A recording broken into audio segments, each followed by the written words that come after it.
Okay, well, I'm looking forward to this match. Should be really fun. It would be, of course, be the most awesome if we get this awesome, like Roach, Hydra versus Colossus, Stalker, Immortal, Slaughterfest, which is what CVP can really turn into, and it's a lot of fun to watch. Um, Late game CVP, I think it's actually maybe what Thoms should be aiming for, like doing damage in the early game, and then heading to the 14-minute hive as soon as possible, so you can really get that early Broodlord edge, because Broodlords for Protoss are just so hard to deal with sometimes, especially once you get infestors. Alright, this might just be the last game of tonight, and it is Thoms in the bottom left corner versus Neretic in the top right corner on Daybreak. Indeed. Daybreak is of course quite a large map. I mean, it's not as huge as some 4-player maps, but the distance between the two bases is really, really long. So any sort of early rushes are generally not that common unless you're doing a proxy, of course. But hey, as a Zerg doing a proxy can be a bit difficult. Yep, but of course as a Protoss, distance is not really much of an issue because, because of the warp-in mechanic. Yeah, that's true. In fact, I won my first game in the quarterfinals against Isnobest on this map because I warped in right at his front with my first 3 gates, and then I beat him. Aha! Yep. Yeah, that's the power of gateway timings mostly. Neretic thrown out his pylon at the bottom of his natural ramp, or I should say at the bottom of his main ramp at his natural, and going for a quick scout, being very wary of any early Ling pushes, but it doesn't really look like Thoms is going to do something like that. I think he's going to go for another 12 pull. Yeah, there we go. Alright. Yeah, you want to see this as a Protoss because, and you need to see it quickly, because if there is a very early pull, you need to throw down that forge on 13 and a cannon right after that. Of course, if you scout on time and you don't scout an early pull, you might skip or you might not skip. You could delay the forge and maybe you can throw down your expansion first. I think we saw one of the players in the NSSL do that, who went Nexus first consistently, but he, of course, he scouted. Yeah, this is, so far Neretic hasn't thrown down, okay, he's now throwing down his forge. I guess we're going to see a mirror build of last matchup, but maybe Thoms is going to be better at defending any earlier RAS.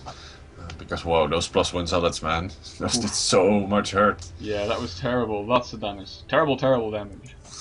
Indeed. So, Neretic probably going to throw down his Nexus right now, because he's saving up a lot of minerals and hasn't thrown down another pylon. Oh, he has actually. It's in the, somewhere around. Oh, it's a proxy one. Yep. In the natural. I was like, wait, where's that pylon, man? Oh, there it is. Yeah, that's, as a Zerg, that's never really fun to deal with. He's made 4 lanes. He's now going to send his drone over to his sphere to make his hatchery there rather than at his natural.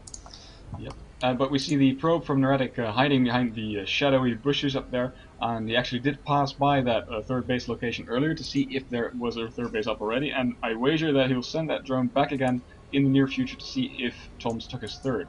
And, exactly. He will find it. Yeah, I agree with it. Thoms now spreading his lings out across the map, taking one of the Zelnaga towers, possibly taking another one as well, and the other one scouting the top side of the map for any shenanigans that Neretic might pull up. It doesn't really look like he's going to find his probe though, but we'll see. So far, if you look at the natural, the build by really Neretic, it's passing it now. Yep, he found the probe. He's going to find it, but really the probe's going to be like, I'm just going to get out of there. I think Ling is a bit faster, so he's going to get hits off. Oh, there's another Ling here, so he's going to lose his probe probably. Yeah, just one more hit and it'll fall. No. Bam! There it went. Yep. There's an Overlord up on the high ground near the natural by Thoms, which is going to spot everything that passes through here, of course. Very standard, but still something really worth noting. Actually, he's got Overlords everywhere. Yeah, if you look at his vision, he's got quite a lot of map vision. He sees, he's got both watchtowers, he's got Overlords guarding the main exits of Neretic's base. So if Tom loses this game, it's not going to be because he had too little vision. Yeah, I mean, unlike last time, maybe this time you'll see the Zealots coming, heading for his third and make roaches and lings in times, in time to defend it and not be caught off guard, which is of course very crucial. But there is not a second gateway like there was in the first game, so I don't think there's going to be too much pressure in this game. Yeah, and now he's getting a Stalker and Warp Gate, so it's not going to be early Zealot pressure. I'm very curious to see how what he's gonna do then. Maybe he's gonna go for an early fourth base or something like, early third base or something like Or he's that, gonna because do like, he's only on one gas. yeah, he could do an MC style 8-gate 2-base all in. hmm We've seen early Roach Warren, by the way, for Thoms. It started like, well, let's say about half a minute ago, so Oh, wow. it's quite early, and an early evolution chamber as well. I guess he wants to be safe against Yep. gateway pressure. And whoa, look at the main of Neretic. Yep. Here's the reason he was saving up that much. And But Thoms it is gets gonna get a scouted right perfect away. scout off. Yeah, Pretty this is good. perfect for Thoms. He sees it straight as the warpins. I mean, as the gateways are starting. He's got the Roach Warren already ready, as well as an evolution chamber. So if he knows how to handle it, he's got everything he needs to deal with it, basically. Yep. Proxy Well, pylon going up for Neretic. the thing is though that he has 3 bases, so he has to defend on multiple fronts. So that might be the one redeeming factor for Neretic going into this, because Yeah. well, the right response doesn't auto win Thoms the game in this case. He still has to micro pretty good. And even more important, and why this is so strong to attack on multiple fronts, there's no creep spread between the natural and the main, or the natural and the third base. You're right. So this is going to be quite hard for Thoms to deal with. Yeah, so Gateway is now Neretic's now losing a Gateway- stalker. No. And the warp gate is finished, so we have a 7 gate here for Neretic. And we're going to see the first warp in right now. But look at the production tab. There's roaches and zerglings and spine crawlers in production. The defense Yeah. is focused at the third, which is exactly where the warp in is happening. And I kind of think that Neretic's chance of doing any damage has passed, basically. Well, the scout for Thoms was just perfect, so Yep. he knew when to cut drones and start making units.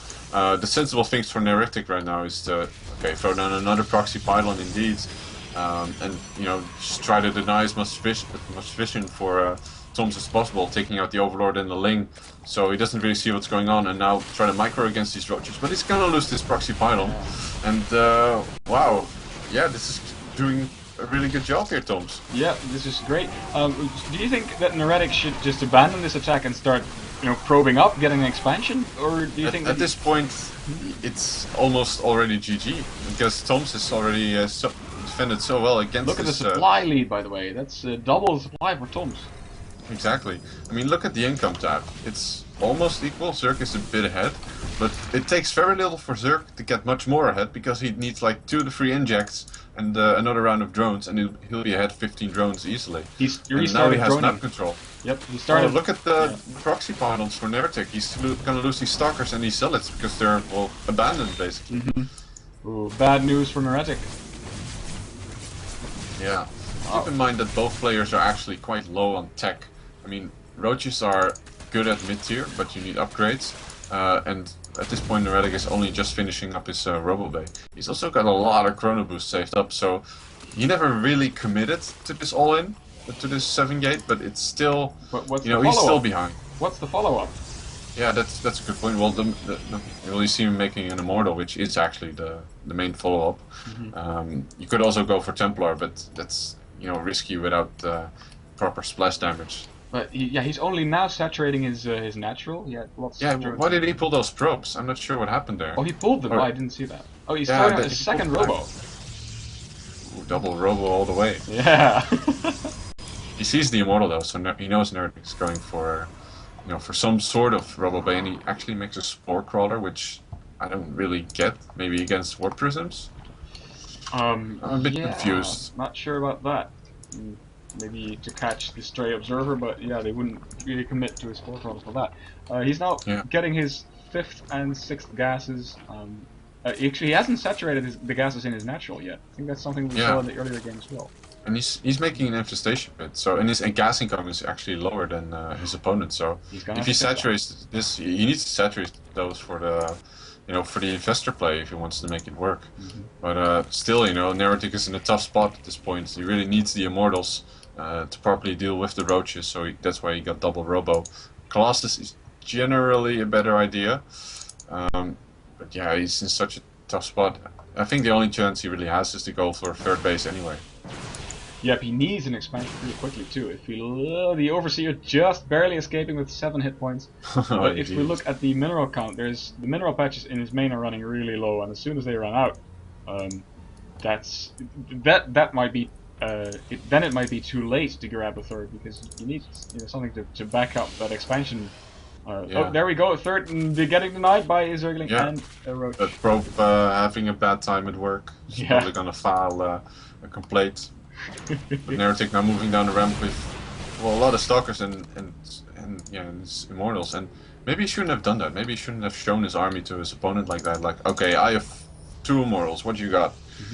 You know, right now Thomas knows what he has to make to counter this army, which is Infestors. He's already started the Pathogen Glands upgrade. He's got, well, not that much gas banked actually, and he's gonna, he's also supply blocked. Ooh, okay. But after these Overlords finish, he's gonna make a whole bunch of Infestors, and he should wait for those before engaging with this Ling Roach army, which is actually kind of lacking on upgrades. If he waits for the Infestors, this could basically be the game-ending push. But like you said, the Infestors are going to make a lot of difference. Yeah, but he's going to cancel this third though. I mean, the armor for Neretic is out of position. Oh. Yeah, he's done the damage. He should just retreat. This is this is exactly what he needed. I mean, just putting pressure on your opponent, that's just fine. I mean, if you put your opponent under pressure and force him to make mistakes, then that's just great. Oh, there we go, an engagement at the bottom of the ramp. Bad force fields. He might lose some immortals. He only has 1 sentry. Ooh. Oh wow, these immortals are just... Oh, they're just not enough damage here. He really needs to pull back to this cannon line. And really nice microwave by Thoms, focusing down the immortal. Okay, not anymore. Now it's just a straight up fight. Yeah, but the immortals are no longer in the fight, so... Yeah, it looks like Thoms has actually lost critical mass on his roaches. The Link's taking the damage he needs, so Neretic holds this off. Yeah, but again, look at the supply difference. Yeah, I mean, unless he... Actually, what he did there was actually a really good move, because you need to prevent your opponents from taking that third base. He's now going to head down there once again with his roaches. He's got the Infestors out right now, they're all equipped with a fungal growth. I think the next engagement is really just going to be game ending. Yep, yeah, again, exactly like you said, Neretic's going to need some extreme luck and awesome micro. There's a Stargate on the way from Neretic, by the way. What do you think? You think he's going to attack up to a mothership again, or is this for some Void Rays, perhaps? I don't know. Well, mothership seems most likely because it's the other ones don't really make that much sense. I mean, Void Rays are okay, but in late game... There we go, engagement at the bottom of the map. The Infestors are not in range at the moment, but now they are, and there's going to be... or is there going to be another council? Great force fields. Decent force fields. But great fungals as well, doing damage if you can keep changing them. Doing so much damage indeed. Once these force fields fade, the Roach is just going to crush through this army. Look at the arch. Of Neretic. Yeah, the arc is amazing for Thoms, and all of the units are going to fall. The Immortals are now going down. I think this is going to be GG. Yeah, he does another warp into solids, but it's just no use. GG and Neretic. Thoms ties it up 1-1. Wow, congratulations. So that's 1-1. Let's +1 Thoms there on the scoreboard. That is awesome. That means that we're going to have an ace match, a third deciding game.